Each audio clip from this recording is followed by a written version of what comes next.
the middle children of history, man. No purpose or place. We have no Great War, no Great Depression. Our Great War is a spiritual war.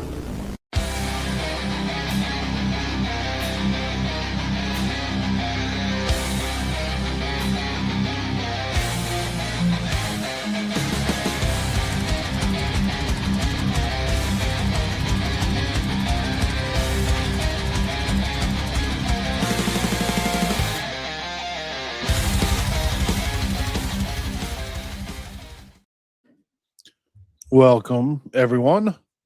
And you should all be very thankful we're able to do these remotely so that you don't catch whatever I am sick with right now. You got the funk. The man cold might be a fatal case. There's been a stomach bug going around to a bunch of people, and it's been like I had it. I didn't have it as bad. My wife got it bad, and then a couple of my kids. So I was having to run around like with bowls and constantly like emptying out bowls. Yeah. It was bad, but thankfully I don't really do the throat stuff too much, but my kids do, man, and that's always rough because you can't do anything about it, right? No. Like all you can do is like help them through it, and you feel helpless, and there's not a lot you can do. So this is possible. Rob has continual COVID. I'm gonna try to limit the breath sounds because it's one of the things, I'm sitting here and I can hardly breathe. I'm out of breath. So I'm going to mute when I'm not talking so you guys aren't listening to me die. You almost sound Jewish with the nasally all the time. Well, good. Then I mean, it matches my looks, I guess, right? Well, by the way, you better not buy me one of those for Christmas. I am going to buy you one. I am. I got to wait for the M81 one to come back in stock. It's going to be amazing. Adrian found a, like you said, M81 Woodland Huju brand. What are they called? It's a tactical yarmulke. Yarmulke. They're not pronounced like they're spelled. They're not. Like Hanukkah is not pronounced, or challah bread. It's not pronounced like you would think it is. In fact, I was watching Mike from Fieldcraft Survival, and he was commenting about the Bondi Beach thing. He was like, yeah, and they're at a Chanukah event. I was like, come on, man. Chanukah. Even I know it's not Chanukah. First off, it's really a Catholic holiday, not a Jewish holiday, right? I mean, the events they celebrate aren't even in their own Bible. It's in our Bible. Yeah. The only reason that we know about it is because it's in First and Second Maccabees. Yep. That is it. Well, and then there's kind of some allusion to it in the Gospels with the Festival of Lights, or the Festival of, what does it call it? Well, because the Festival of Tents is something else, right? Oh, yeah, it's not the They have lights, they have tents. It starts with a D. It alludes to it. Diwali? That Festival of Lights? Dawa. Man, talk about the Dawa has been going strong since Bondi Beach. You saw that one where the guy was talking about, I mean, I've seen a bunch today, so I don't know. I saw you comment on one of them. The amount of X posts by Muslims trying to lay claim to, one, that the shooters at Bondi Beach were Jews. And then I saw one say that they were actually Indians, like from India with a dot. I mean, Pakistan was formerly just part of India, so. Yeah. And they were Pakistani Muslims, so. Yeah. It's just the amount of just gaslighting that because like we talked about last time, Muslims have no attachment to the truth. They don't have to be truthful about anything. So they just lie about everything. And it's like breathing to them.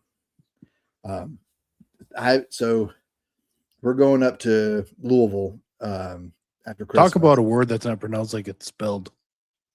And only people from there pronounce it like that. My wife, she gets a kick out of it every time we go up there. She used to have a shirt and it had 6 different ways you can pronounce it. But I'm gonna go up there and go visit my family and stuff. Because that's where I grew up. Yeah. I was talking to my brother. I haven't talked to my brother in a while. We kind of had a fight a while ago, and I've been Now, this is the brother you can't invite over to family things because of who you might. This is my actual brother. The other ones are like my wife's like stepbrothers. Oh, okay. My brother, yeah, my blood, my brother. And we, it's more of my fault more than it is kind of both our fault because we just don't reach out to each other very much. And he's the only, because my sister passed away a couple of years ago, so and my dad passed away, 12 years ago. Mm-hmm. So, and then my mom, we're kind of estranged at that point. So my brother's pretty much the only, blood first family that I have, right? Right. Now I've got uncles and stuff over there, and we're gonna go see them too. But I was talking to him, and my brother's never been religious. Now he grew up in the Catholic Church like I did. He never got his confirmation though, and he kind of strayed. And he's just been kind of a not really hedonist, but just like a secularist, materialist, pretty much. But just had the conversation I had with him last night, and it was for a while. It was like for 45 minutes, and I haven't talked to my brother that long in a long time. And it's usually just pleasantries, like "How you doing? How's family? How's everybody doing? How's work going? How's your son?" Because my nephew, my brother's son, is he's young. He's in his 20s, but he's like extremely driven, and he's been involved in like the solar panel business. And he's making $1 million a year doing this. Wow. His early 20s. And, just asking how he's doing and everything. Because my brother's got like 3 kids from 3 different women. Like he lived that kind of life. Right. And, but that my brother has really turned his life around since like 20 years ago when he had an altercation with the law. And now he's just trying to do well by his family. But the conversation I had with him last night about what's going on and just to kind of, we started talking about it, a little stuff and that. So just kind of like throw out a feeler. I was like, so what do you think about this Nick Fuentes guy? Just to kind of like if we're going to test the waters real fast, see how this is. Yep. And he has a very similar opinion that we do. He is indicative of that generation and the slights that generation has had to suffer through and continues to suffer through. That he completely understands why he has the opinions he does. Not that he shares all his opinions, but he gets it. And like, he thinks he's kind of misunderstood a little bit by most extreme Americans and all that. And just talk about, and it's just a matter of, he's a real big fan of Sam Shamoon. I was like, man, like we need to have a talk. So because I love Sam Shamoon because he gives back to Jay Dyer how Jay Dyer gives it back to everybody else. Right? Gives him a little taste of his own medicine. And I like Jay Dyer, like he's on our side, but like you need to get some of your own medicine occasionally. Yeah. My bosses at work, I don't know if they're technically Baptist, but they're Baptist style, like evangelical dispensationalists, right? So if they ever saw some of like my episodes, I'd be just cooked. Just completely cooked. But being who they are, they also are really against Islam. Mm-hmm. So one of the owners sent me a YouTube clip of Sam Shamoon.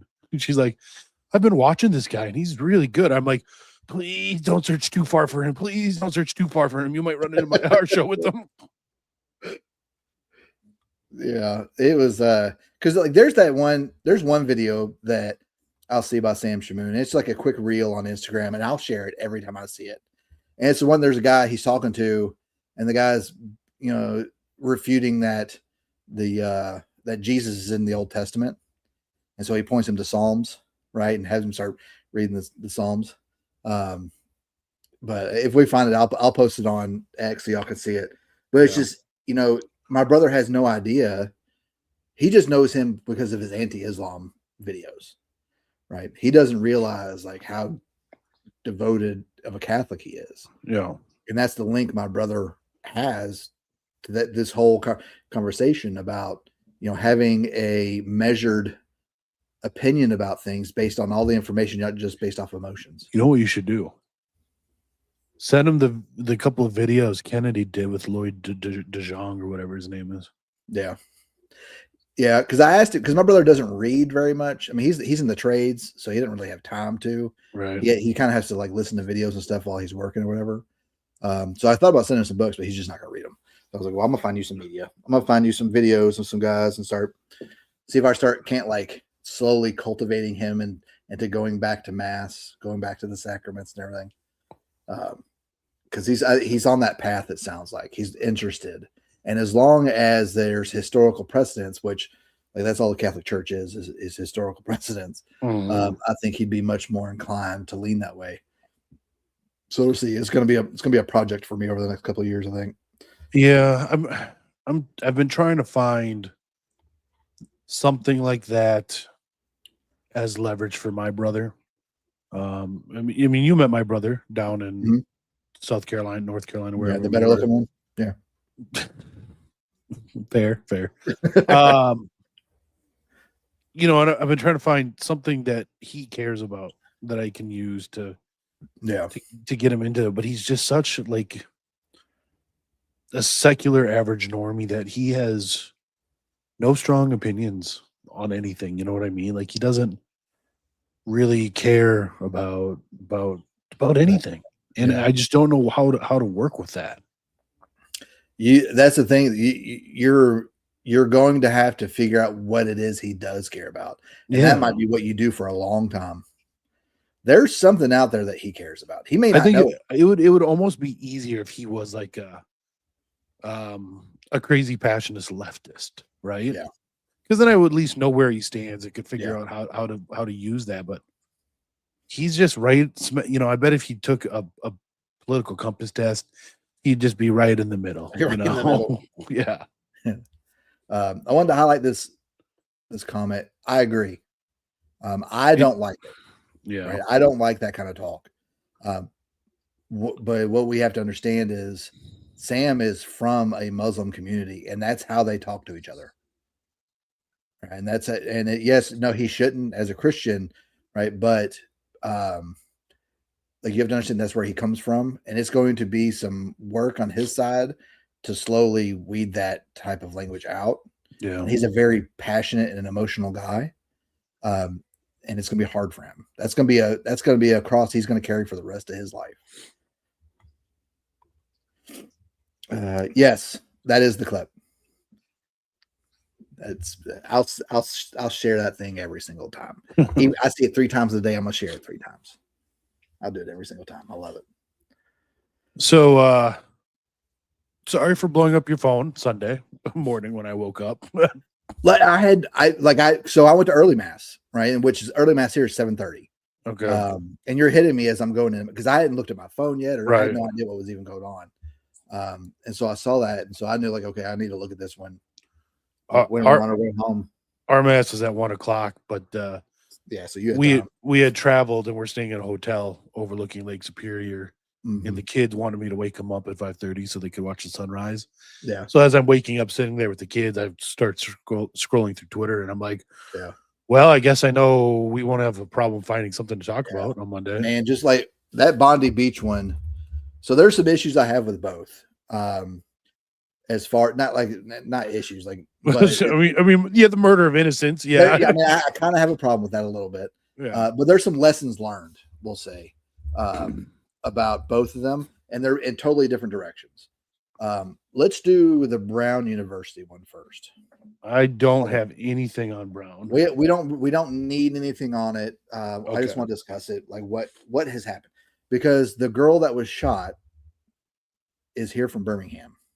Right. Okay. And so like everybody's trying to make their claim to how they knew her and whatever, right? So there's a little bit of a connection here in Alabama, but the thing that was the biggest issue for me was 2 things. One is the rules and laws in Rhode Island and the policies of Brown University that have effectively been able to let this person get away. Okay, because Brown University's policy is not to include race, religion, ethnicity, or anything in any type of violent altercation that happens on campus. Okay, because they don't, because if they did that, we all know the usual suspects that would be involved, right? And then no, Taffy, not yet. And then the other issue is the need to try and release information first, or find out information first, or say you knew information first and not verify it, has now made one young man's life very hard. Yep. Because he was taken in custody, was never arrested, was a person of interest. He ended up, and then everybody just flooded his information everywhere. This is the guy who did it. See, it's a Trumper, and blah, blah, blah, whatever. One, he wasn't on the right at all. Yes, he did serve in the military. And yes, he was a veteran, but he ended up not being the guy. So now there's someone out there who likely went into this situation with the idea that they're going to die doing this. Right. So now they got away, which means they're probably going to do it again because they're expecting to die while doing this. They didn't happen the first time. Well, they know their life is over if they're caught anyways, right? So So it's going to happen again from this same person, more than likely. So the issue with verifying information and not running with unconfirmed information, like for those of you that might watch like Mike Shelby on Forward Observer, on X, he's known as Gray Zone Intel. This is something he and I have discussed a number of times. You cannot release unverified information because it can do more damage than good a lot of times. And in this case, it allowed someone to get away who was responsible for 2 people being murdered and almost a dozen others being injured. Right. And so now then this person's probably going to be a repeat offender and do it again. So the Brown happened Saturday night. Mm-hmm. So I wasn't on top of that one as much because we were busy Saturday night, and I didn't really see stuff about it until the next morning when the Bondi Beach was all over the news. So what exactly happened? It was a small conservative youth group, on campus conservative youth group that was meeting, right, to study. There's conflicting reports. It's one of two things. One, the woman who was shot initially, she was the vice president of the Republican group there at Brown, which is only 20 people in the whole university. Because it's right. Providence, Rhode Island. Right. Yeah. And it's very far left. And if y'all have never been to Providence, Rhode Island, I went there when I was, 19 or 20. I had a friend who was in a band. His girlfriend went to RISD, Rhode Island School of Design. And we went up there, and it's a very cool town. At least it was 25 years ago. But there's 3 things I noticed there when I was there that I didn't really notice growing up in Louisville. One, there was a lot of Koreans there. Interesting. 2, there was a few more than I've ever run into restaurants that were obvious fronts for the mafia, right? Because it would be a pizza place and they haven't seen a customer all day, and there's like the same guy sitting at a table with some other guy like all day. And I walked into one of them. It's across the street from like a Noble Bank or something. And I walked into it and I ordered a pizza, and they looked at me like I was crazy. Like, we don't actually sell like, they didn't say anything. They just kind of looked at me, and then they made me a pizza, and it was the best pizza I've ever had in my life. Yeah, and like I paid like $8. And then they're like, they didn't know how much to charge me. Whatever you got. So I'm like an out of towner, not knowing, like, you don't go into this place and actually order pizza, right? I just went and ordered pizza, and they didn't know how much to charge me. You should have like blown their spot and put it on 5 stars on like Yelp and Travel Advisor. Greatest pizza ever. Greatest pizza for only $8. But the other thing is, because Brown and Rhode Island School of Design are there. The well-known fact about Brown was, when I was there anyway, was that at the end of semesters, because there were so many kids there with so much money, they didn't want to take their stuff back with them to home. So they just threw away brand new stuff. College is almost everywhere. Right. I'm like thousands of dollar laptops and TVs because they just didn't want to take it with them. So I was like dumpster diving when I was there. I was like trying to find, because I was making like pizza from the mob and dumpster diving at the college. Yeah. Yeah. But that town, it's very nice. There was a club there we went to. No, I didn't have the clam piece. I did have clam chowder when I was up there. But there was a nightclub there called Is there clam chowder white or red? White. Okay. Yeah, it was white. Red clam chowder. What's in red clam? There's actually 2 different styles. There's I think they call it Manhattan clam chowder, is like in a red broth. And then there's It's got like tomato base in it or something. I don't know as much about that one, but down in Jacksonville and St. Augustine, they have Menorcan clam chowder because there is a community there from the island of Menorca off the coast of Spain. Mhm. And they have like a spicy red clam chowder that is really good. I'd try that. Yeah, it was Is good. it it's kind of like Brunswick stew. Like every state thinks they invented What's Brunswick stew. stew? You never had Brunswick stew? No, dude. Yeah. If you come back down south sometime, you find a place that has it. In Okay. South Carolina, Georgia, Florida, Alabama. I don't think I've ever seen it in Tennessee that I'm aware of. If I do, it's probably a transplant restaurant. But Brunswick stew is just basically, it's got like pork in it and corn and tomatoes, and like it's an interesting type of stew. But every state like says they invented it because every state has a Brunswick in it, right? So like, oh, we invented it. So, but anyway, with the whole Brown thing, the other thing with Brown is that's very suspicious is they're basically releasing like Bigfoot quality videos. Images. Like, come on, this is a college campus. Every hallway that guy walked through has good pictures of him. You can't tell me that they don't. There was a student newspaper article last year about how there is one camera on campus for every 9 students. And I think Brown has like 20,000 students. So there's like 1,000 cameras at least. Yeah. Right. More like 2. So they know exactly who it is. I guarantee it. They just don't want to release it because they don't want to, release undue anger against a certain, demographic who's responsible for. Well, okay. Are we thinking now? I've heard reports that supposedly the shooter yelled something. Yeah, I think which nobody remembers. Right before he started shooting, he yelled something and started shooting. I mean, he just yelled, right, in anger or something. But I mean, I think we all know where our minds initially go with that. He like John Cena. Then it started shooting. You can't see me. So we all have a pretty good idea what it is. But the second person shot was I don't know if they're Muslim, but they're from that area of the world, right? I think it was just incidental. Okay. Shot the first person he went in. He wanted to shoot. More than I've heard right, like point blank in the face, right? Yeah. And supposedly the teacher that was supposed to be leading that, whatever it was, class, group, whatever, is a outspoken Jew. Right. So they think maybe the teacher was targeted, and when they weren't there, then they went after the next target. Which could be could, I mean, it could, it's almost as likely to be a Mohammedan as it is to be some Trantifa type. Yeah. Transformers are responsible for it. But if it was a transformer, it would probably was self-deleted.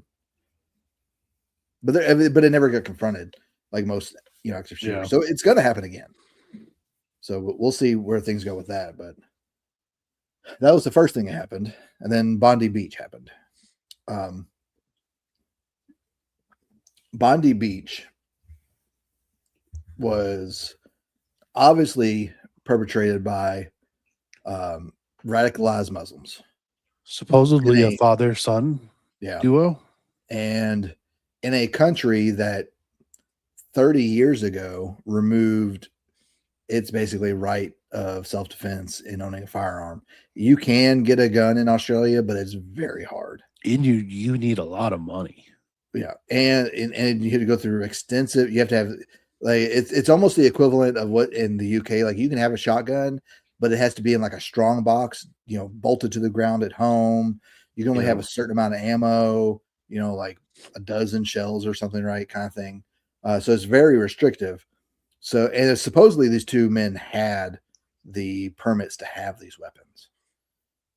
So when you watch the footage, when you see especially the younger guy shooting and the way he's working that bolt, he's either had a lot of time behind that bolt on his own, or he's had training. Yeah. He's not a new shooter. He was working that thing. And then the older man, who that was the one that was tackled, right? Was the older man. The older man, yep. Ahmed El Ahmed, who is Muslim, right? So this idea that he was like a Maronite, The tackler. yeah, who tackled him, took his gun just for the guy to get up and go back to the bridge and get another gun, yeah, and start shooting again. Like, I mean, don't get me wrong. That took balls. It took a lot of bravery there. And some people are saying that it was that weapon was out of ammo. I don't know but if it wasn't, even if he didn't stop the attack, he might have saved a person or two. Maybe. But just watching how that went down, because they chose the high ground on that bridge, had obviously a good view of everyone they were shooting at, and it was had good cover and concealment. Yeah, like they had their pick of who they wanted to shoot. That's why you had 46 people shot, like 20 something dead. And it was a high risk time and a high risk choice, and they knew they weren't going home more than likely. And then I've seen the videos of when they detained one guy and they had to keep people back because like one guy kept stomping them in the head. I don't know if you saw that. I have that video in everything I sent you. Yeah. I think he says, "You bloody bastard," as he curb stomps him. Yeah. And that it ties into what we talked about last week. It perfectly. Yeah. And I hate to say it, it's going to keep happening. Mm-hmm. And then we had the report from Christy Nome that came out and Joe Kent from JCTC that there are an estimated 18,000 known terrorists in the United States right now that came across the border in the last 5 years. So if you think about it, that's about 300 per state, right? All you need is 6 guys per state, and they will wreak havoc on that state. Mm-hmm. Just 6 guys, highly trained in the use of small unit tactics, armed with semi-automatic rifles and a couple hundred rounds each, and in a vehicle. They could pull up into an intersection, start laying waste to a bunch of people, get back in the vehicle, take off again, right? And if they're smart and they have good logistics, they'll dump that vehicle and go into another vehicle that they've already stolen and just keep repeating until they run out of vehicles, right? They could do that for weeks. Because in many of the large cities here in the U.S., the police no longer even investigate Grand Theft Auto usually. Mm-hmm. So there's untold numbers of stolen vehicles that aren't even being investigated, anything like that. Yeah, it's just we're going to have to be hyper vigilant because they're going to be everywhere. As TJ Morris has said, he runs, he's very independent, runs Refuge Medical. He's been letting on that the federal government is buying up a lot of supplies right now. They're basically buying 10 times more than they need for everything. They're medical supplies, ammunition. That's why AAC had to stop production of their ammunition because they can't get powder right now. Because Lake City Ammunition, who produces most of the ammunition for the military, has bought it all up, all of it. So PSA is they're supposedly going to be building their own black powder manufacturing facility, so they can resume being able to make ammunition for the average layperson. So if you're wanting to buy ammunition or firearms right now, or even medical equipment, do it now. Yeah. By the middle of next year, you may not be able to get it. And Sunday really showed how important having medical stuff with you on your person, or at least in a vehicle nearby or something is paramount. The other thing with the Bondi Beach thing was the ineffective medical treatment that was given. They were giving chest compressions to people who are dead. Yeah, I saw that video.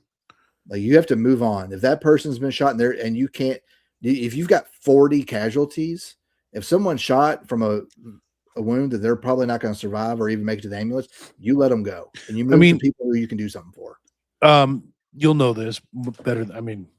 I don't, but do you generally even give chest compressions to someone who is like actively bleeding? No, No. you got to control the hemorrhage first. But even so, in that situation, you shouldn't be giving compressions at all to anybody because you're trying to control massive hemorrhaging first and getting all that to stop. Because like the first thing that happens with triage is, and there's differing opinions on this, but most of the time, how I was trained and how we operated any type of mass casualty event was, if you had 40 people laid out from being shot, you yell, everybody can get up and walk, go over there. And that immediately removes a lot of people from, being in a high need situation. Yeah. If they can get up and walk, they probably don't need medical attention right now, right? More than likely. Now you're going to have somebody assess them, because some people will get up and walk and they get a hole through their chest and don't even know it. Yeah. Right? Yeah. But you have to have somebody assess them real quick. And then you can separate them. Okay. Now everybody who couldn't get up, now you start going to them and looking at them. Right. And that's when you get into tags, different colored tags, yellow, red, and black. Black, they're dead, leave it. Or they've got a wound that they can't survive. They're technically black. Just let them die, because you need to move on to people who you can help, because the amount of ambulances that would have to get there to help to transport all those people, they're going to kind of have to come from hours away to have enough to be able to take that many people. At that point, you're loading people up into cars and fire engines and police cars or whatever, and just hoping you get to what we call a diesel drip. You're just getting there as fast as you can. Right. And then the hospital is going to be inundated with all these patients that they can't, like, they're having to figure out how to take care of. Right. And when there's like, for example, you remember that UPS plane that went down a couple of weeks ago in Louisville? Yeah. They're still trying to find people from that. It killed dozens of people. There was people who were in line. I was talking about my aunt about it, because I've got a couple of cousins who are in either law enforcement or fire in Louisville. And there was a scrapyard that was in the line of that crash. And there was 20 people lined up in cars waiting to go in. And they all got taken out. All 20 cars filled with people. Right. And then on top of that, it went through multiple businesses and homes and stuff. Like they're still trying to find people from that. That was weeks ago. All right. But imagine all those people having to go to the hospital. Well, Louisville's got 7 hospitals that that I can think off the top of my head, probably, and who knows how many other urgent cares and stuff that can try and help somebody, right? Yeah. But the issue is getting them to where they need to go, because everybody's going to be going to the same ERs, because you're wanting to go to a trauma center. You want to go somewhere they can deal with the trauma, and very few hospitals are a trauma 2 or a trauma 1, where they can deal with really high and acute issues, right? So it's a nightmare. Yeah, I mean, our local hospital, they get a little bit worried if they have to deal with more than like a fish hook stuck in you. So yeah, my daughter a couple of weeks ago, she's 5, she took a header off the trampoline and cut her chin open, had to get stitches, and they were talking about having to transport her downtown. Like, y'all can't. I mean, I can sew her up. Like, y'all, we're not sending her downtown. Just give me the supplies, I'll do it. Yeah. Just give me some lidocaine and the supplies, I'll sew her up. So it's a nightmare, man. It is. And the fact that there was that many casualties and no one there had any idea on how to organize that at all, or if they did, nobody was listening to them. Because you're giving chest compressions in that, and it's just, that immediately tells you that this is ineffective, and a lot of people are going to die because there's a lot of people there that don't have any type of medical training. The law enforcement response to trying to stop the shooter seemed pretty underwhelming as well too. It was very Uvalde-like. Yeah. Now I imagine their average police officer doesn't have a rifle in their squad car like ours do, but even a pistol, if you're just laying down fire and getting them to get down, that'd have been enough to stop them from shooting other people. But that, I mean, even with the police there, they weren't helping anybody. It took an unarmed shop owner to tackle a guy who then was still ineffective. The guy went on to shoot more people, but and the police weren't doing anything. It's not that it was slow. They were already there. The reports are there was at least 2, 3, or 4. Now, who knows if this is accurate?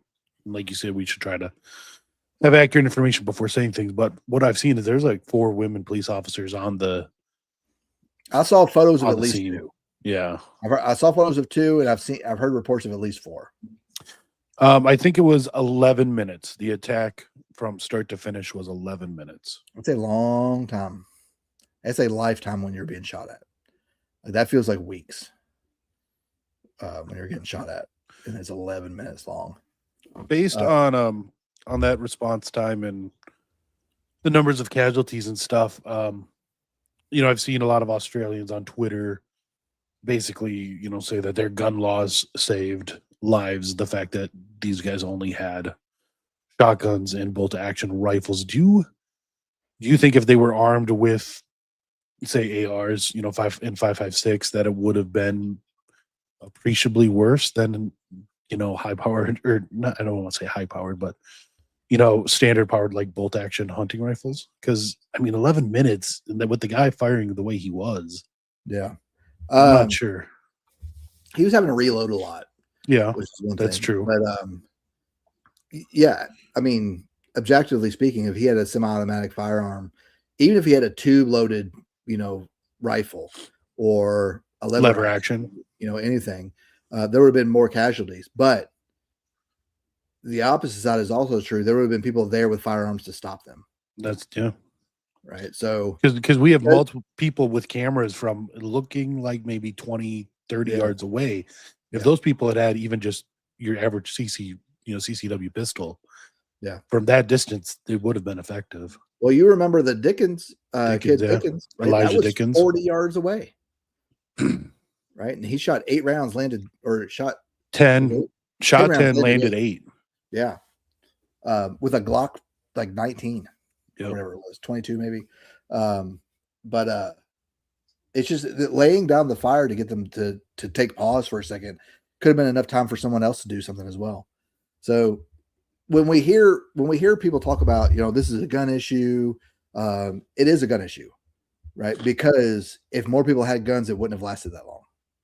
The average incident when a civilian shoots back is less than 30 seconds.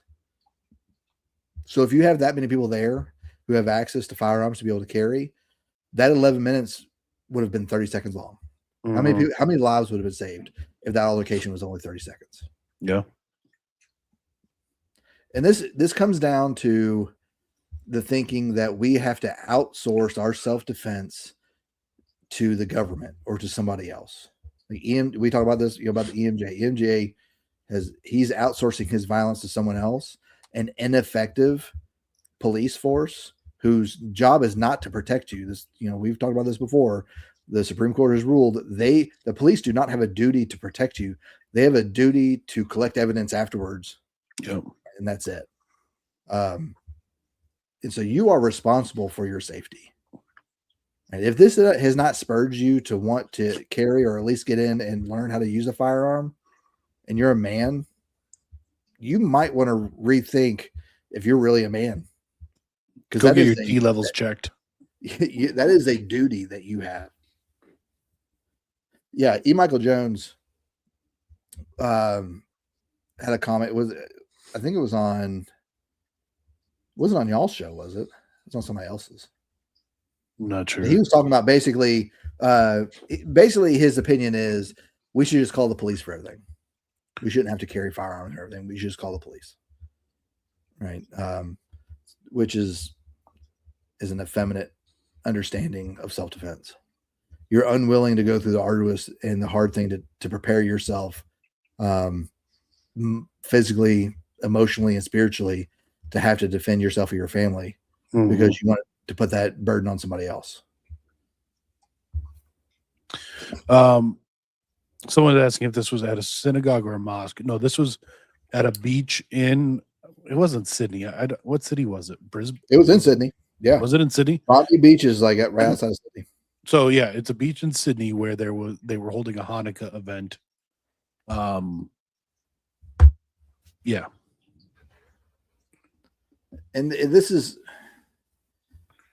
with the amount of issues we've seen lately, and it's just getting worse and worse, especially in cities, man, where you've got these Soros funded DAs who are letting people off constantly. Like I see an article at least every week where someone was responsible for killing someone, like a drunk driving or something, finding out they had been arrested like 100 times in the last 2 years. 100 times, right? That's 100 chances they had a chance to save that person's life by putting them behind bars, right? Yeah.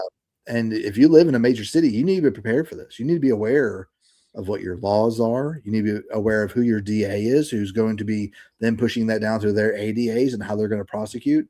Because I can tell you, I know if I ever have to have a situation at our church, I'm probably going to jail. And I'm just okay. I'm going to have to be okay with that, because Jefferson County in Birmingham has a very liberal DA. Yeah. And they're going to come after me for protecting myself. That's just 100% how it's going to go. And I'm going to have to be okay with that. Yeah. I have a hard time believing a lot of that. Right? It's like, how long have they been following these guys and they needed a political win, so they decided to go ahead and just arrest them? Mm-hmm. Like, how many times have we seen, well, he was on the FBI's radar? Right? Like, every major shooting in the last year, well, he was on, it's the Simpsons meme, like, say the line, Bart. Well, he was on the FBI's radar. There's a lot of these times they're just sitting on them and just waiting to use them for political points. They'll either let it happen and use it that way, or like you said, then whenever they need to win, they'll go and arrest them. Yep, exactly. So, which is, to get into the Soros angle of it, which is, it's nice to see Hungary, Poland, and even Trump has brought it up that through it was Trump, but it was through, was it Stephen Miller? Yeah, I forget his position, like, we have to be going after these Soros funds, and rounding up these people who are basically bankrolling all these terrorist activities by the left. So it'd be nice to actually see some action on this, but until something's done, like, these things are going to keep going. Trump's too busy tweeting about Hollywood celebrities that he didn't like. That was pathetic. It really was. I don't like Rob Reiner either, but that was a pathetic response he had to that. And he goes from having like the announcement about the Immaculate Conception to that, which means he's got some good people around him, but they don't have a whole lot of influence on him. No, he's just basically putting out these snippets for political capital. Is all it is. And he is the person he is, and he's too old to change who he is. And even coming with a near-death experience hasn't changed his mind on how he should behave, and keeping his spiritual destination at the forefront of his mind. Apparently, is not important to him. Which is, he's even mentioned that, right? Yeah. Like he said something about how he doesn't think he's gonna end up in heaven.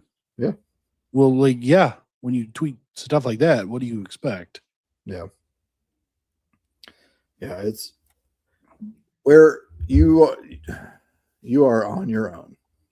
The best thing you can do is establish your own community, establish your own circles of influence, right? And then just keep preparing yourself and preparing your family. And hopefully you never need it. Yeah. Hopefully we're all saved by this big, strong man that's going to come and correct everything, like in El Salvador with Bukele down there, right? Or the Chilean president that was just elected. Hopefully he can do some stuff too, right? But we're all going to be on our own. The problem with Latin American leaders who end up being effective and help their people is that they tend to be assassinated by the United States. Yeah. Yeah. Like this whole thing, I didn't get to watch much of it, but Michael Knowles had a video talking about some mystic in the Catholic Church who's talking about how everything starts with Venezuela. Right. Apparently the same mystic predicted 9/11. And even, before that, some other things. And she's a servant of God by the church. So she's, not exactly off her rocker when it comes to these things. But she said, she says, apparently, all I saw was like a 7-minute video of Michael Knowles, but he just basically saying, she said, it starts with Venezuela. Like, what starts? Like the return, World War III, like the end, like Holocaust, specifics really aliens would be nice. Like that's why prophecy is so hard to abide by, because you never realize it's been fulfilled till afterwards, because it's so vague all the time, right? And like we talked about last show on Thursday, we were talking about, I was going through that guidebook with y'all, and one of the options in there for weaponry is primitive weapons like hand crossbows and bow and arrows and stuff, which then you can kind of see the foreshadowing of possibly the third secret of Fatima, right? And with the Muslim invasion that's going on right now in all of Europe, Rome and such. So putting a lot of stock in prophecy right now it's fool's gold, right? And a lot of people do that at the detriment of their own spiritual well-being, their own spiritual health, and the spiritual health of their family. And we can't focus on that stuff. Like, I've got Xavier Real's books back there about like all his stuff, right? And it's fun to read and like it's interesting, but like 3 Days of Darkness is just it is the rapture for Catholics. Yeah, that's all it is. Is spending time looking for 100% pure beeswax candles is taking away from praying the rosary. Realign the priorities. Yeah. Like tonight, it's just my wife is at Bible study and I'm here with the kids, and I wanted to make sure we got the rosary in before I started on the show. Yeah. Because that's important. And that establishes with my kids how important that is. Like, I told them, I'll be late for my show. I don't care. Like, but we're getting the rosary in before, because they're winding down for the night. It helps them sleep as well. They have a little bit more peace. But it is important. Not only is it important on you to take your family's physical well-being as a concern, is their spiritual well-being is even more important. Yeah. Because the stronger they are with their prayer life, and the stronger they are with their faith, the more physically they can go through. Right. So the day comes and like you can only eat like every other day. Right. It's going to be a lot easier for them to go through that if they know, hey, well, now we're fasting and we're offering this up to the Lord. Right. But for the people who don't have any understanding of the faith life and they're having to eat every other day, they're going to get real desperate real fast. And they're going to start making decisions that could affect you and your family in a very violent manner. Yeah, for sure. Gabriel Moreno has a Rules of Life. It's like 12 or 13 of them. If y'all haven't seen those, you should get them, print them out. I keep a copy of them at my office. Just daily things like, go to mass every day, do a daily exam, and, is a list of things. I've got his biography up behind me. He is a man who is worth your time to learn about. All right. I'm going to give you 10 more minutes. Let you go after this. We had a big event in our household today. Our oldest, Matthias, lost his first tooth today. Do y'all do the tooth fairy? Yes and no. Like, he did put his tooth under the pillow, and he's going to get money, but he knows it's me. In fact, we even had a little back and forth on how much he was going to get. I initially said $5. Yeah, that's the Jew in him. Just well, and he goes, well, Daddy, how about we see what's average in the country and go that route? I'm like, okay. We looked up what's average, and apparently it's $7. And he's like, now it's going to be hard for you to go get change. Maybe just give me $10. I'm like, you're not wrong. So, man, that's that tooth fairy inflation. I give my kids $1. Oh, yeah, I might regret this. Yeah, you started at a high bar already. How many teeth do they have? 32. Do they lose all 32? A lot of them, yeah. Like, we got to the point now where I don't even really give it to them anymore. Like, there's like I'll get them a book or something. We're taking them out to, get ice cream or something now. Did you? Oh, you're gonna kill me. I can't breathe. But like I pay my kids $1 for every book they read. That's a good So idea, yeah. they think they're getting one over on me. But like the amount of money I'm saving on like college, like $1 at a time. But my kids are like, my daughter will read a book a day. My oldest will. So she's earned some money from me. What you need to start to do, start to hand her the user manuals for everything around your house and have her read those. That way she can tell you how to fix everything later on. Well, I got her the Catholic Girls Guide by Father Lassance. That's a good one, yeah. And that one, I gave her like $1 for every chapter, pretty much. Because Did you get the full version or the abridged version? The full version. The full version is a pain to find. I literally had to call someplace. When this surprised me, it's in Lake Elmo, Minnesota. I had to call this place and be like, "Do you guys still carry this?" They're like, "Yeah, can you send us a money order for $5?" And I'm like, if that's what I have to do, I guess. Money order. So St. Jerome's Library, if y'all ever heard of them, they're like a homeschooling. They do a lot of they publish a lot of their own stuff and their own curriculum for themselves. They have them.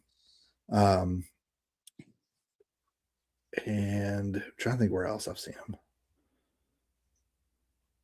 They have hardbound copies. And I like to buy hardbound copies of things like that for the kids. Oh, okay. Yeah, these are little soft bound. Yeah, no. Like I've got a little boy's guide up here. Let me see if I can buy it. Yeah.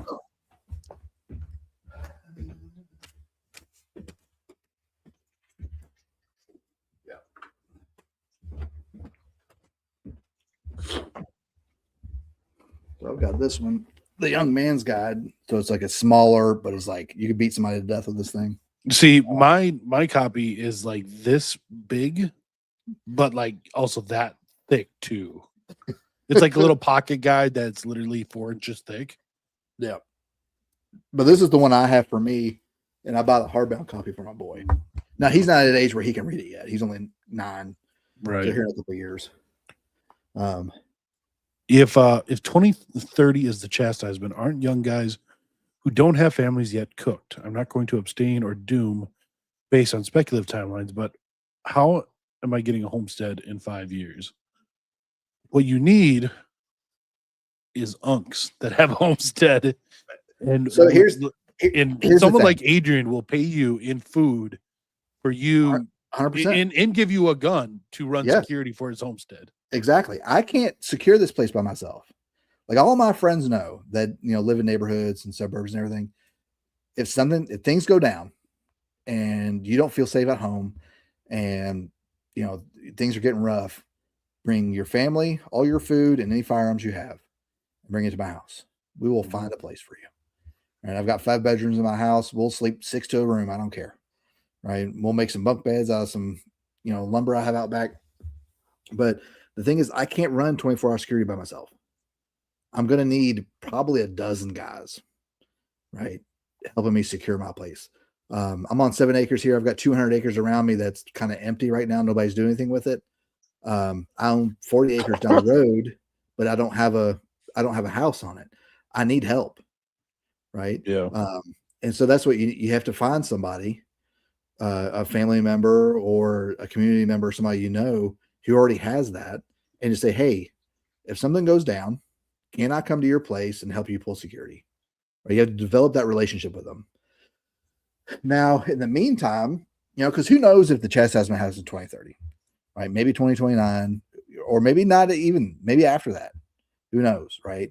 But develop skills more than gaining material objects. Yeah. Right? You're going to be much more valuable to people if you know a lot more skills, right? If you know how to weld, if you know how to repair any type of electrical wires, solar panels, things like that. If you know how to do any type of plumbing, any work type on of small engines. Yeah, working on small, exactly. If you know how to make biodiesel using oil from restaurants. If you know how to turn that biodiesel into napalm. Yeah, napalm sticks to kids. And so having skills is going to, it's an old Marine Corps cadence. Okay. Napalm sticks to kids. So just having those skills is Oh man. is going to be much more valuable, right? So, if you have somebody at your parish that has that, then just start talking to them. Be like, hey, could I come there? And just start building that rapport with them first, right? Having that relationship with them first, showing you're of value to them, because he who does more is worth more. Right. If you're a hindrance, if you're a liability, if you can't run a mile without being out of breath, right, you're gonna have a hard time.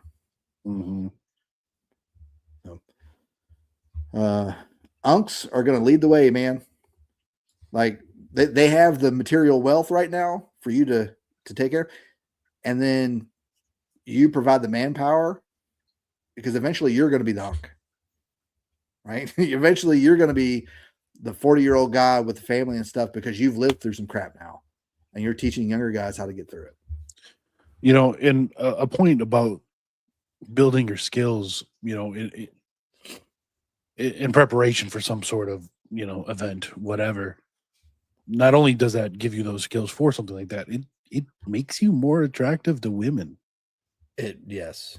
Like if you are a single guy and like Adrian said, how to weld, how to build things, how to fix things, like there is something women find instinctually attractive about a man they know can take care of them. My wife will tell you that she is glad she didn't marry a man who plays video games. Right. But the other side of it is I spent a lot of money on guns, and I do a lot of shooting and stuff like that. So she had to trade one thing for another. But, it's a matter of, even if you're, say you're dating a girl right now, say like some of you younger guys who have, a girlfriend or something, and she doesn't find value in the more simpler things, right? She thinks that you shouldn't be learning a trade and that you should be going to college and trying to become TikTok famous, or, grind that financial wheel where you're, flipping, day trading, whatever. You need to drop her, move on, right? She is going to be an albatross. She is going to be a barnacle on you that is going to drag you down. You need to find women of value, right? Rob and I did not find wives in the Catholic Church. No. My wife was Protestant. I can't think of a single Catholic girl / woman I knew growing up that I ever found attractive. Yeah. You know what I mean? Like, so that may be what I have to do. Now, for my kids will likely marry a Catholic. Yeah. Almost 100%, because I'm raising them in a community where we value that. And there's a lot of good families in my parish. I would be happy for my girls to marry a lot of these families. And he's like, in fact, I'm kind of looking at like, maybe we need to arrange a marriage. I'm not above that. I got my dowry. I got a couple of cows. I'll give you with my daughter, and some acres too. Build a house on 10 acres out there. Right. Even if you,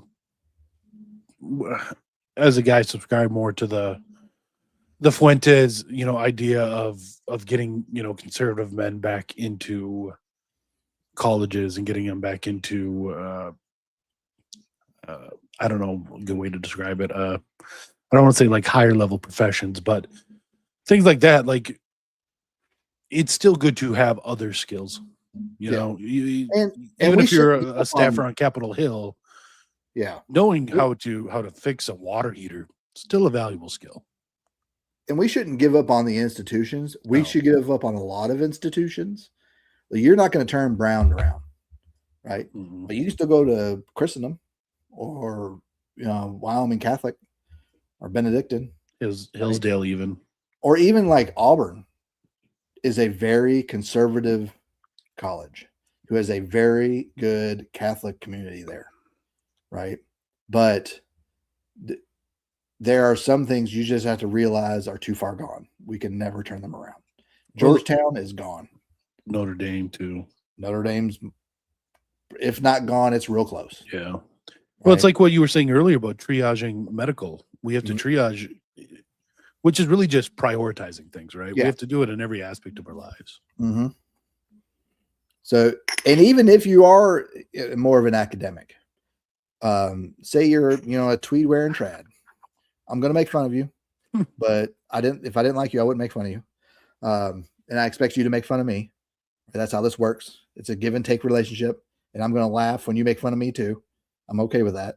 That's what men do. Got to have thick skin. Yep.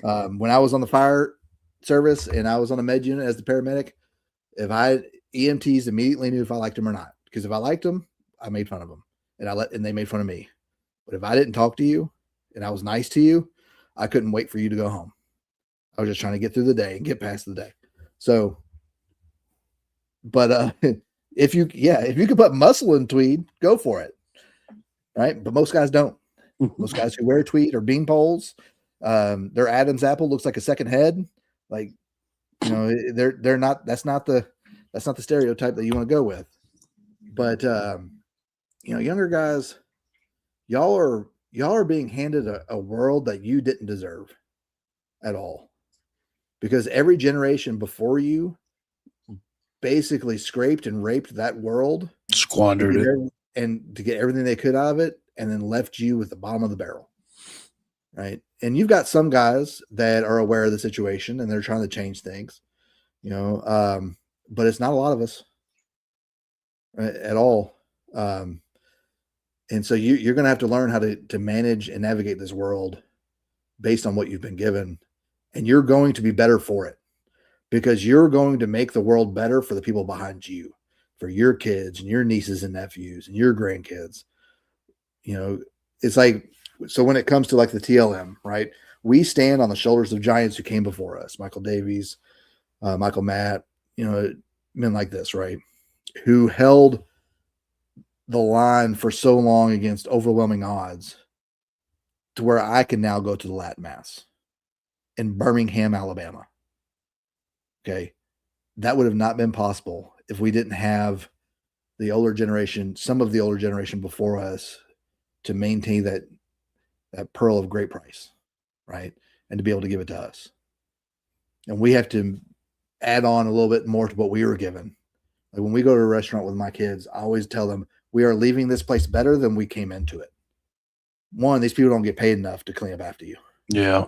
But second, it is a representative of who you are as a person. Mm-hmm. You want to make something better when you get it every time. And that's what you're going to have to do. You pardon my language here, but you've been handed a shit sandwich, and you're going to have to eat it and be happy you've got it, and hopefully give the people behind you a better sandwich than you got. And that's just how the world is right now. And I hate it for you, but that's just how it is. Well, let's end it on a very happy note. Oh, I got something good to end it on. Oh, you do? Right. I do. Hold on. Let me see. Let me do this. Hold on. No, cancel. Hold on. I'm trying to see how I can.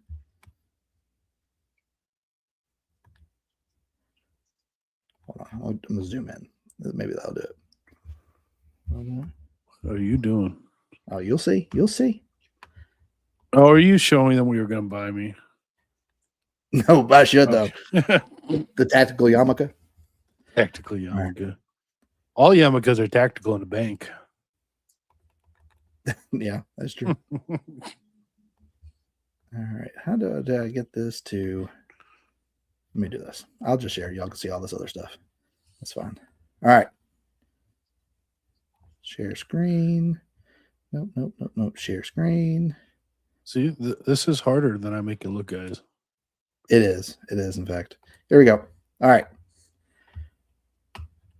You ready? Can you see my screen? I can see it. Are you going to show everyone else? How do I do that? Hit add a stage. All right. Add a stage. All right. What is this? Mm-hmm. What are you doing? What is this? I know what you're doing. What is this? What is this a picture of? Pocket knife. As a knife, correct. Plus Pocket 10 points. knife. All right. What word is missing here? Dude, I'm a Catholic. Come on, man. What do you do to a door? When You want to open get it, in. You want to get in and you can't get access. What do you do? you unlock it, open it. Don't play dumb. Cat, help me out. Help him out. What do you do to a door if you want to signal to somebody on the other side? Knock. There you go. You want to knock. Knock and it shall be open to you. Oh, right? hold on. Go back up. I did not see the blackout part. I thought the space next to B was where I needed to put a word. No. All right. Okay. What are these? Also the name of a basketball team, NBA basketball team. What is it?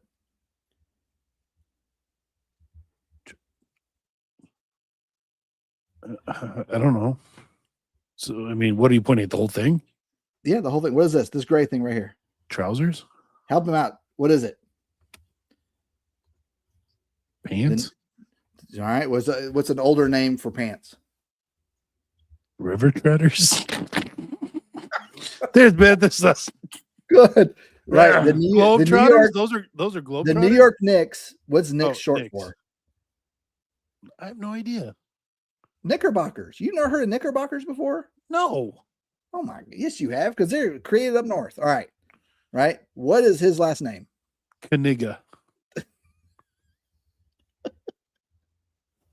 Nice right. try. All right. We're gonna something better. I know y'all can see my screen. You're gonna get over it. My passcode. I don't know what my passcode is. Is that right? Nope. All right. I'm not going to show that. I'm not going to show this other one because this is going to get us. Hey, you're gonna, yeah, Eden, you're gonna say it before I do. I'll say it. I'll say it.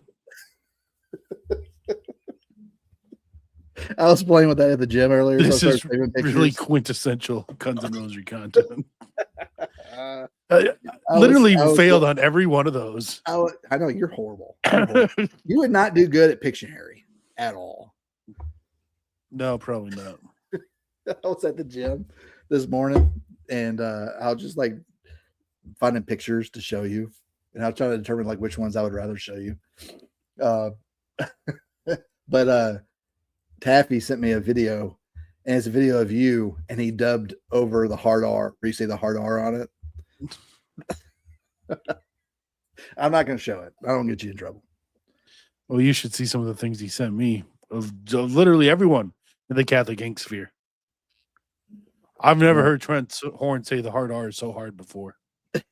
All right. I know. Y'all gonna hear from me eventually. I've never said it in anger though. I've always said it because it's funny. It is funny. I mean, it is. It's objectively funny. It is like retard. It's just Retard. funny. Yeah. A well-placed retard or any type of slur is very funny. Especially when you can combine them. Man, there used to be. You know, movies great at that. There's an Dark Saints. old skit by Childish Gambino. He used to be in it. It's called Derek Comedy. And they're doing a spelling bee. Oh boy. You ever seen that? No. Let's see if I can find it real quick. We'll end with this. Yes, we are calling it quits early tonight because I'm very sick actually. I have to mute my mic. Like I'm literally as I'm talking, I'm not able to breathe, so I have to mute my mic and take a deep breath. If you guys haven't been noticing, Are we? How long can we play a YouTube video before we like have to pause and all that? at least 30 seconds. Really? We're not monetized, dude. So I don't have to worry about it. Nah, probably not. We're probably never getting monetized over this. No, probably not. Let me. All right. See, I am just like one of the niggas. Just like them, niggas. Just All right. Let me make this theater size. Boop. There we go. All right. So this is old Derek comedy. This is old, long time ago. You haven't seen this. Yeah. LOGORRHEA. Logorrhea. That is correct. And that will end the 4th round of the Hemorrhage National Spelling Bee. Before we go on, I would just like to say that all of our contestants have shown an amazing amount of drive and perseverance. And no matter what happens, you're all winners. And now on to the 5th round.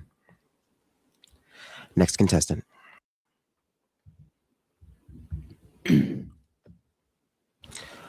Your word is nigger faggot. I'm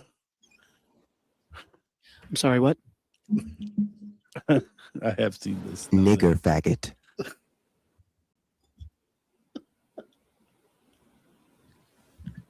Can I get a definition?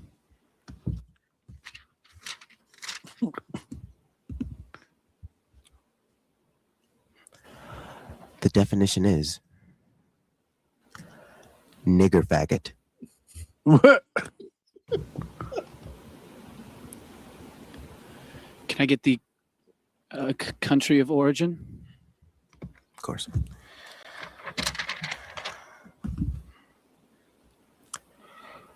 Originating from the Greco-Roman nigger and the Latin-based faggot. Nigger faggot.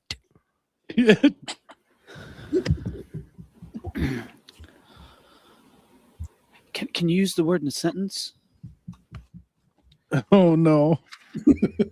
Oh no. Nigger faggot. Get that nigger faggot out of here. Nigger faggot.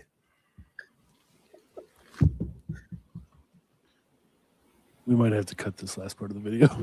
Near fact.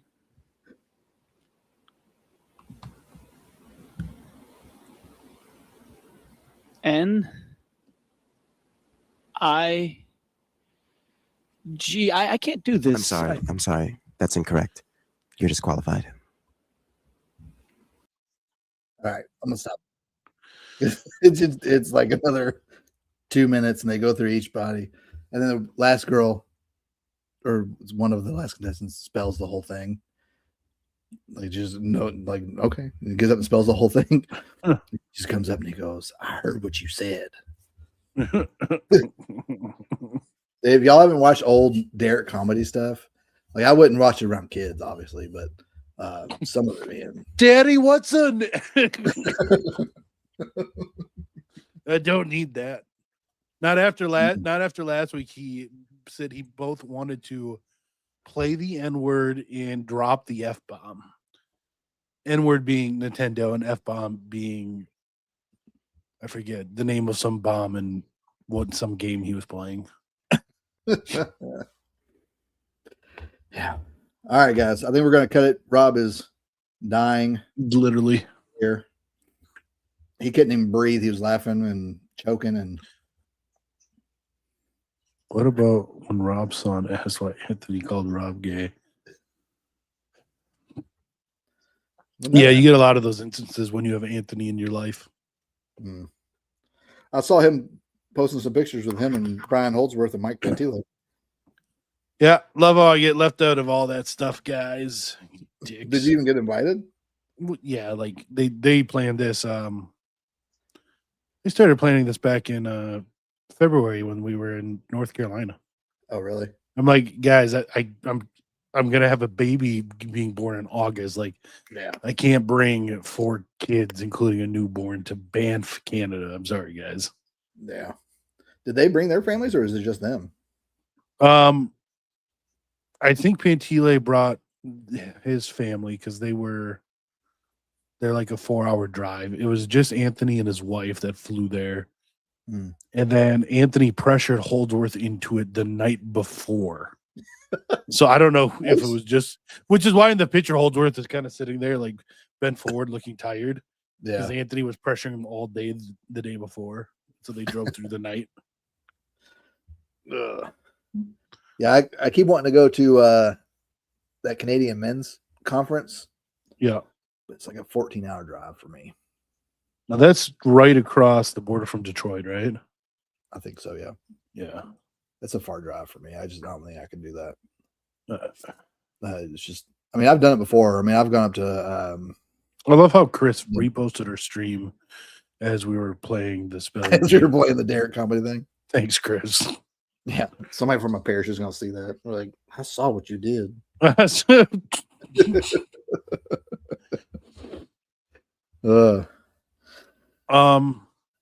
Probably. This is I mean, the 21st, right? I have no reason not to. I'll be in town and stuff. I mean, I gotta read. I mean, I'll be off for the week. Like, I'm not working that week. Well, if something comes up and we don't, no big deal. But yeah, I don't think because I'm not going. Now I may not. The next Monday, I may not. We'll see. I might still be in Louisville. But we'll probably do another show next Monday. Hopefully, we don't have another show like tonight where we're having to talk about really horrible news that just happened. yeah, After Christmas, I wouldn't write it off. I mean, remember how the show started with 3 weeks in a row of terrible crap? Yeah. The Annunciation. Mhm. Then what? I don't know what the topic's going to be next week yet. Huh. I keep wanting to get Chris on to go over like a homemade like medicine requirements, things he His might schedule's goofy though, being an EMT. do. Goofy.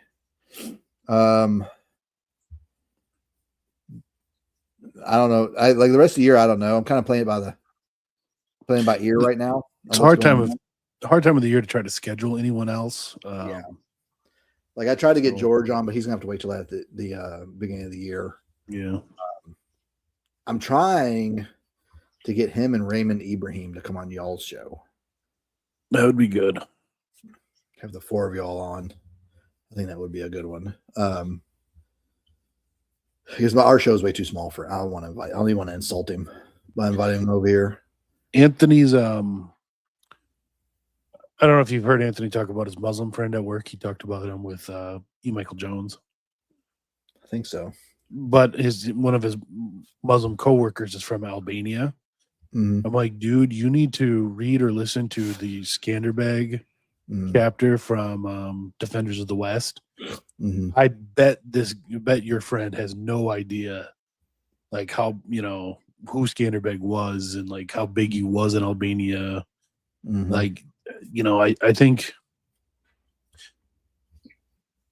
there's so many ways you can, evangelize, and it doesn't have to be always about doctrine and theology. Yeah. Use history and stuff like that too. Yeah. Carl Dahl, I have not. What is he?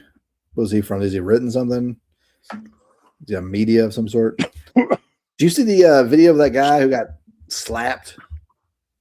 I've seen it on Twitter. I haven't watched it. Oh man, that guy got rocked by that little weeble wobble.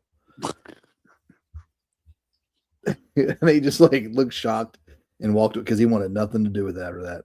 And apparently, like they made up afterwards. Like you just basically became his, as Rob O'Neill would say, his concubine. Oh, that tweet will never get old.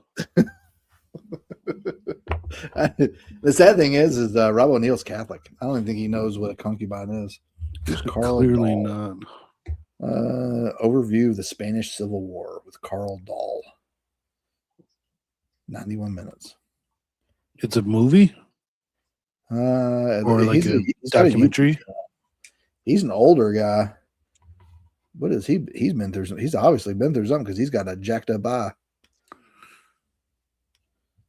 I wonder what his story is. We'll have to look into him. All right, I think we're going to end it. Yeah. We'll see y'all next Monday. Have a good.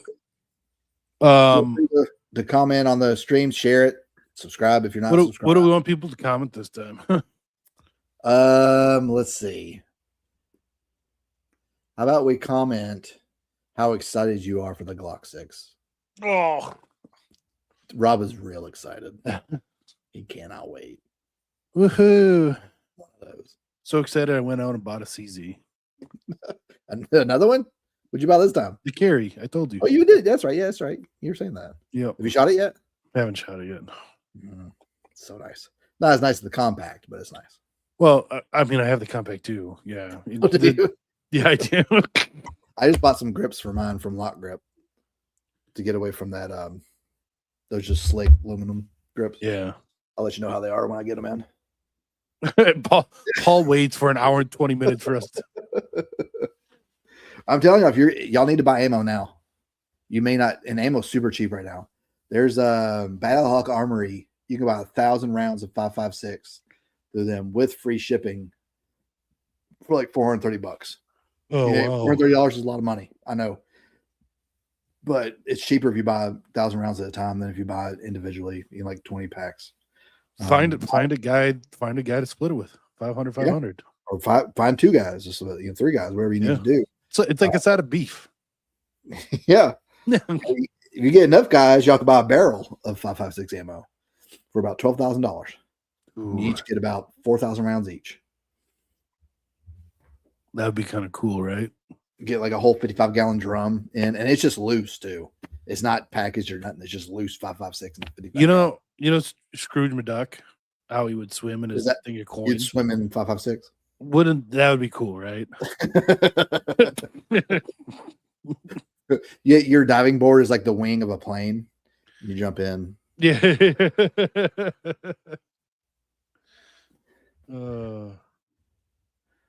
Jay Burden, I don't know who that is either. I don't know who that is either. I have to carefully curate who I listen to about guns, because a lot of guys talk about guns that don't know what they're talking about, right? Or they did like 4 years in the Marine Corps or something, and they think just because they're in the military they know what they're talking about. Right. As somebody who's in the military, that's not true at all. Or guys who are a police officer, like who probably maybe fired their gun 60 rounds a year, and they're trying to tell everybody. But you have to be very careful on whose opinions you take and you validate. I loved everyone who was arguing with Chuck Ritter about the terminal ballistics of 30-06. And he's like, no, you don't understand. I have been shot 3 times with those rounds.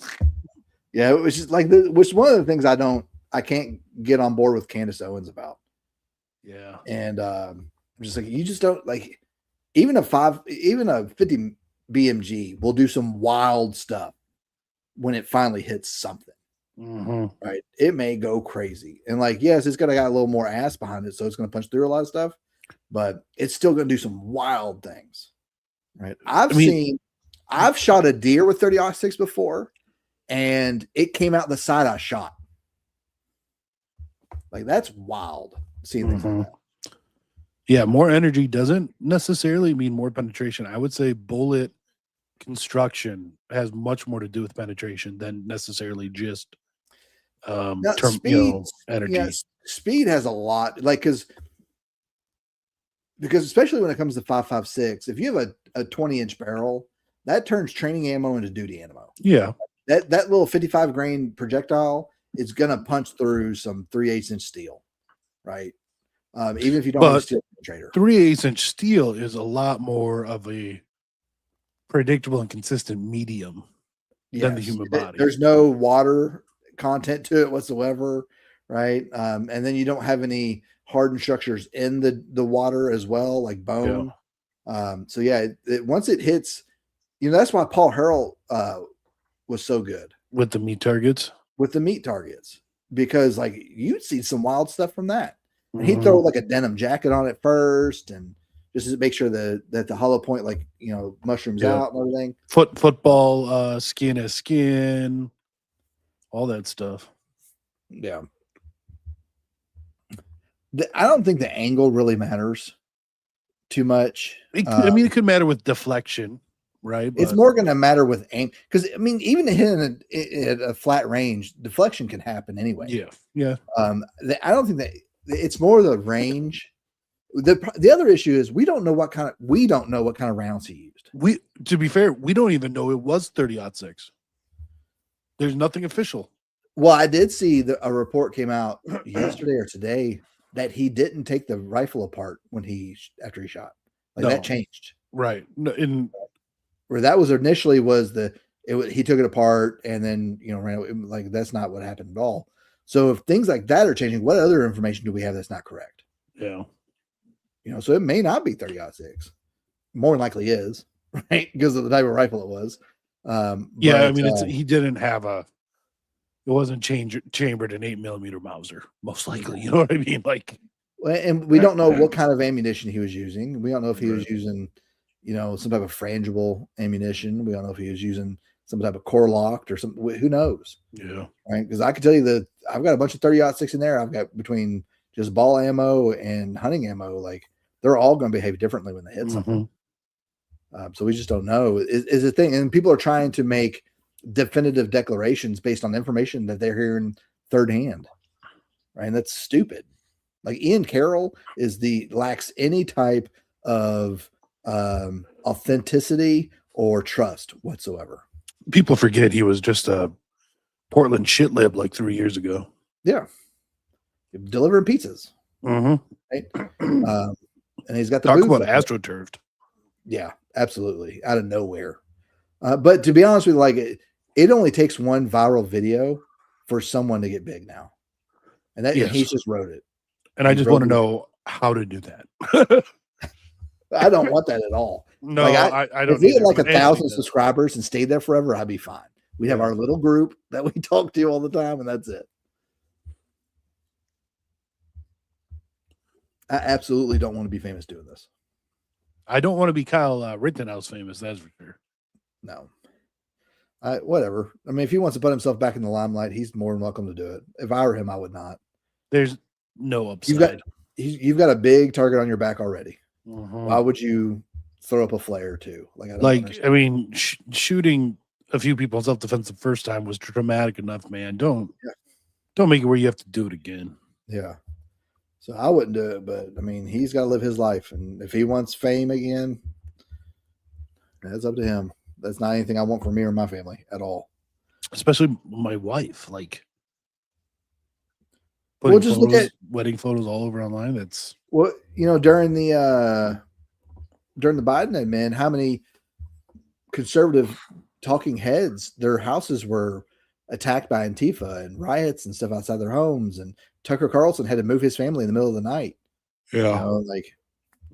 So there's no way I'd want that whatsoever. Because somebody's going to end up getting shot on my front step, and I'm going to be in jail for the rest of my life. That whatsoever. I'd rather just give you all the information y'all need to be able to handle that if that happens to you. I don't want to have to go through it. Because I'm too pretty to go to prison, man. I get passed around. Won't be good. Those caniggas. Gotta look out for them caniggas. It has now been 18 minutes since we said we were going to stop for the second time. It's that Midwestern goodbye. It happens every time. Is what it is. You've infected me with your Midwestern ways. Oh, come on. You're from Louisville. You're basically Midwestern as it is. No, it's south of the Mason-Dixon. Kentucky is the South. My wife tells me all the time, like, you're basically from Indiana. Like, no, I'm not basically from Indiana. That's like saying you're basically from Mississippi because you're from Alabama. I mean, basically. Whatever. All right. Well, we're really gonna go our audience is telling us good night now. I know. They're like, we're done with this. Okay, guys, we're done with you. All right. Play the outro. I'm ready for the outro. I'm ready for the 3-minute outro. The best outro in gun tube history. I do rock out to it behind the scenes every time. Yeah. Well, I still got to send you some Demon Hunter. You do? Yeah. I'm going to send you a playlist right now. Do you use Spotify? Perfect. No. You're like technology Amish. No, I'm not. Yes. You don't use Spotify. What's wrong with you? All right. Play the outro. We'll see y'all next week.